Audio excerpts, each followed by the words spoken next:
আসসালামু আলাইকুম প্রিয় বন্ধুরা, চলে আসলাম সাভার ক্যান্টনমেন্ট।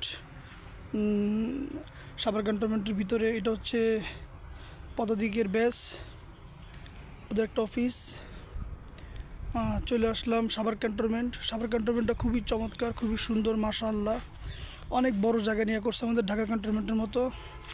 মূলত হচ্ছে সাভার ক্যান্টনমেন্টের মূল কেন্দ্রীয় মসজিদটা আলহামদুলিল্লাহ অনেক বড়, বিশাল বড় মসজিদ, খুবই সুন্দর, খুবই চমৎকার। আমাদের যে মেজর সাহেব, মেজর আমিনুল স্যার, উনি নামাজ পড়তেছে। স্যারকে দেখা যাচ্ছে কিনা জানি না, রুদ্রতাপ বেশি। এই যে স্যার নামাজ পড়তেছে। মসজিদটা খুবই চমৎকার, খুবই সুন্দর, আলহামদুলিল্লাহ। আল্লাহ তাআলার ঘর এরকমই হওয়ার দরকার। মাশাআল্লাহ, মসজিদটা খুবই সাজানো গোছানো, অনেক বড় মসজিদ। এরিয়াটাও খুব বড়, মাশাআল্লাহ। ঠিক আছে বন্ধুরা, ধন্যবাদ, দোয়া করবেন। আসসালামু আলাইকুম।